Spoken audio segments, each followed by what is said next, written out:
지금의 전주인 전라도 완산 땅에 이기축이라는 젊은이가 있었다. 원래는 이름이 없었다가 나중에 생긴 것이지만 우선 이렇게 부르기로 한다. 그런데 이기축은 참으로 무어라 비유할 말도 없을 만큼 성품이 온순하고 우둔했다. 다만 허우대가 월등히 크고 힘이 장사인 것이 단 한 가지 취할 점이었다. 이 때문에 어려서부터 혈혈단신으로 떠돌며 지냈지만 목숨은 이어갈 수 있었다. 온 나라를 이곳저곳 떠돌아다닌 끝에 어느 해 함경도 함흥고을까지 오게 되었다. 그리고 여기서도 품을 팔며 지냈다. 다행히 나무찜도 다른 사람보다 배가 크고 값을 싸게 받았기 때문에 함흥에서는 숫째 나무만 해다 팔며 제법 편하게 지냈다. 이 무렵 함흥고을에는 돈 많은 늙은 과부가 나이찬 딸과 함께 달랑 둘이 살고 있었다.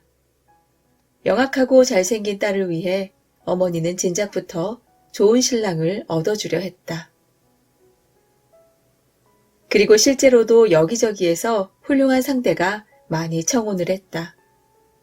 그러나 딸은 혼자 단단히 결심한 바가 있었는지 누구도 마음에 들어 하지 않았다. 딸은 혼인 얘기가 날 때마다 당돌하지만 이 일은 저에게 맡겨주셔요 하는 것이었다. 즉 자기 자신이 남편을 고르겠다는 뜻인데 이쯤 와서는 어머니도 혀를 차며 승낙할 수밖에 없었다. 바로 이럴 때 이기축이 나무를 큼직하게 묶어지고 팔러 들어와 외쳤다. 나무 사십시오. 그의 목소리가 얼마나 큰지 집채를 흔들듯이ጨ렁ጨ렁 울렸다. 딸은 그 목소리가 하도 신기해서 방문을 살짝 열고 내다보았다. 뜰에는 어머니와 흥정을 마친 나무장수 총각이 광에다 나무를 부려놓는 중이었다. 딸은 무슨 생각을 했는지 대청마루 끝까지 쪼르르 나왔다. 그리고 이기축에게 말을 걸었다. 처음 보는 분인데 대체 어디서 오셨소? 나는 떠돌이 나무장수요. 집이 다 무엇이요? 이기축이 몸에 묻은 솔잎을 툭툭 털면서 퉁명스레 대답했다. 딸은 더 묻지 않고 어머니에게 나무값을 후히 주라고 하더니 날마다 이만큼씩 팔러 와요.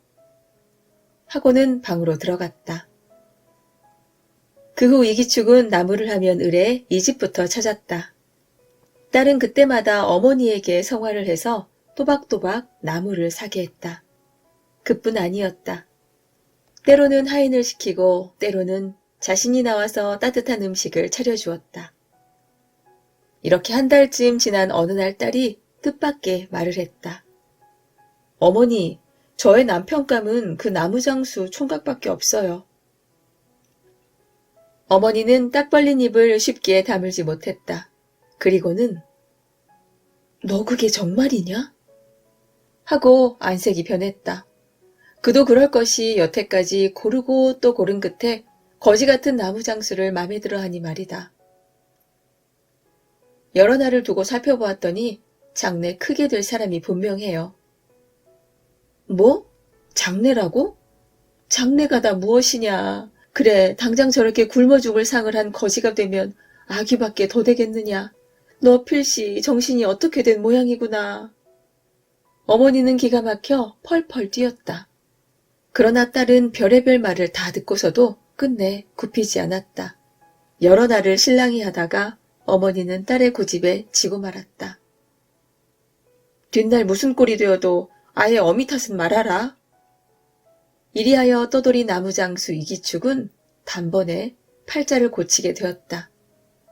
뜻하지 않게 벼락신랑, 그것도 거지 신세에서 부잣집 딸의 남편이 되어 숫째 대릴서이처럼 처가에 들어앉은 것이다. 게다가 장모도 차츰 딸의 체면을 지켜주게 되었고 또 아내가 이만저만 예쁘고 상냥스러운 게 아니다. 까닭은 몰랐지만 이기축은 꿈인가 싶은 호강에 젖어 편안히 그리고 행복하게 지냈다. 처음에는 몹시 겸연쩍었지만 그렇다고 새삼 할 일도 재주도 없어서 호의호식하는 생활에 차차 익어갔다. 그동안 몸에 살이 뿌옇게 올라 윤기마저 흐르게 되었다. 전날의 나무장수라고는 아무도 알아볼 수 없을 만큼 사내다우면서도 품이 있는 남자로 변한 것이다. 그러던 어느 날 아내는 엄숙한 낯으로 갑작스런 말을 했다. 이만하면 당신도 어엿한 대장부로 흠잡을 데가 없게 되셨습니다. 그러니 이제는 공을 이루고 이름을 남길 일을 하셔야 될 것입니다. 이런 시골에 묻혀 있을 게 아니라 함께 서울에 올라가 우선 조그마한 장사라도 하며 때를 기다려 봅시다. 여인의 몸이지만 제가 진작부터 생각한 바가 있으니 만사를 맡겨주셔요. 아내의 이 말에 이기축이 반대할 리가 없다. 그렇지 않아도 미안쩍은 터이며 또 실상 우둔하고 착한 인간인지라 다른 의견이 있을 수도 없다. 아내는 집의 재산을 어지간히 떼어받고서 남편 이기축을 재촉하여 서울로 올라갔다. 서울에 올라온 이기축 내외는 우선 자악골 조용한 길가에 집을 하나 얻었다. 그리고 거기에 깔끔한 술집을 차렸다. 단둘이서 하는 생업인 까닭에 아내가 술과 음식을 만들고 남편은 그 밖에 자질구레한 일을 했다. 착하기만 하고 굼뜬 이기축에 비해 아내는 상냥하고 부지런했다. 뿐인가 손수 빚은 술이 향기롭고 만드는 음식은 신기하도록 맛있었다. 이런 소문이 퍼지자 특히 점잖은 선비들이 많이 찾아오게 되었다. 그들은 또 기축의 아내에 공손하면서도 품위를 잃지 않는 시중에 칭찬을 맞이 않았다. 이 까닭에 생업이 날로 번창하자 길가 집가지고는 비좁아서 다시 뒷곁 한적한 곳에 정자를 지었다. 그런데 이 정자에 당시 범상치 않은 선비와 학자 그리고 뜻있는 벼슬아치들이 드나들게 되었다. 그들은 인조반정을 꾀하던 김승평, 이연평들이었다. 이들이 창의문 밖에서 회의를 하고 돌아갈 때 우연히 들른 것이 인연이 되어 그 후부터는 웬만한 의논은 그 집 정자에서 하게 되었던 것이다. 이기축의 아내는 그런 낌새를 아는지 모르는지 그들이 모일 때는 유달리 후하게 대접하고 모든 외인을 얼씬도 못하게 했다. 그리고 그들이 빚진 음식값을 갚지 못하여 걱정스런 낯빛을 하면 그런 염려는 마시고 후에 잘 되시거든 갚으십시오 하고 더욱 친절하게 대접했다. 또 덜어는 외상문서를 보는 앞에서 찢어버리기도 했다. 이렇게 되면 주인과 손님 사이의 사이가 자연 친숙하게 될 수밖에 없다. 더구나 결코 장사만을 위함이 아니요 오직 진정으로 자기네를 아끼는 뜻이라고 알았기 때문에 김승평 등은 진심으로 믿고 고마워했다. 이럴 때면 아내는 을의 음식 심부름을 남편 이기축에게 시켰다.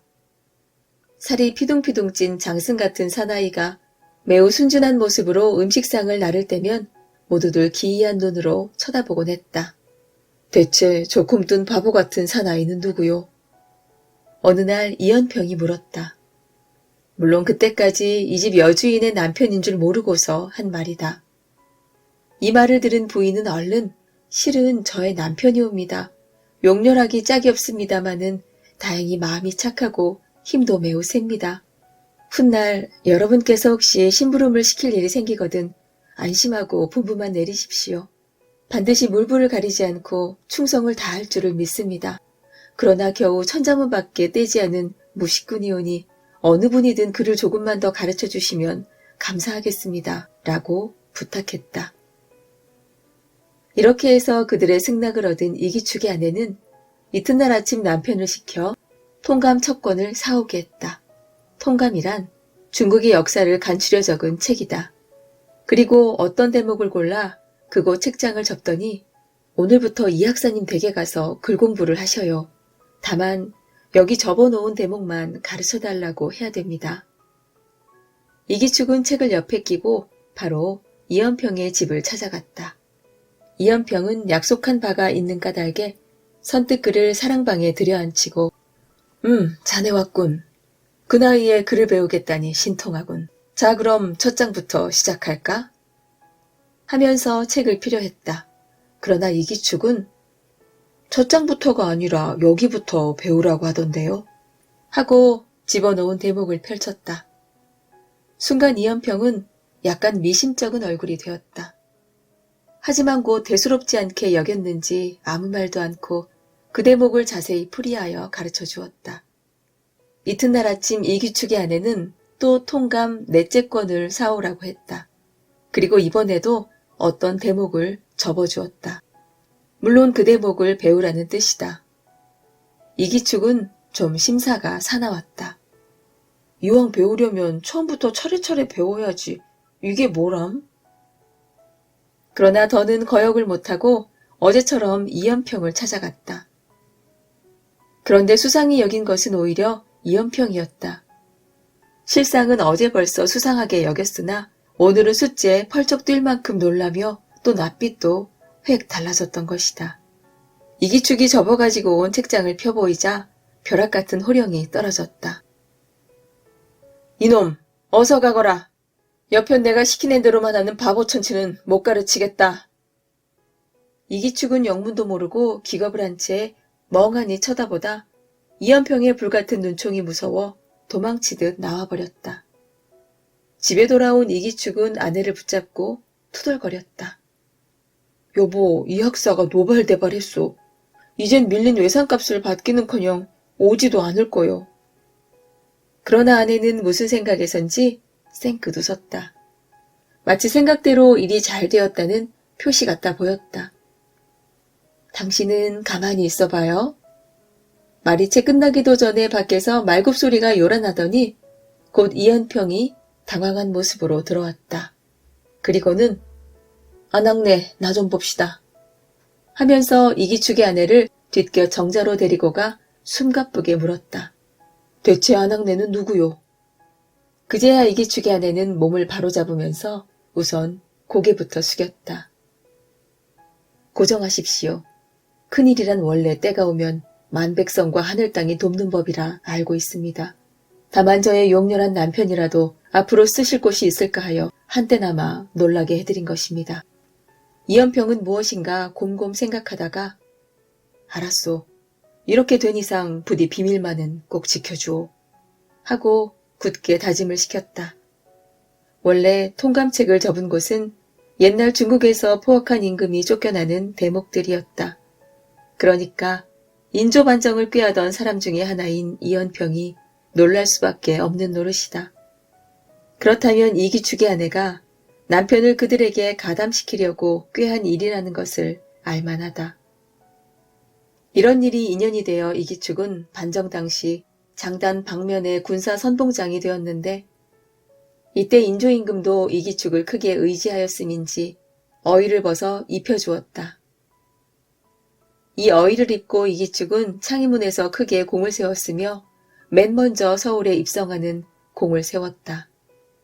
그 후 이기축은 반정에 2등 공운을 얻고 겸하여 그가 기축년에 태어났다 해서 그제야 비로소 기축이란 이름으로 공로부에 적히게 되었다고 한다.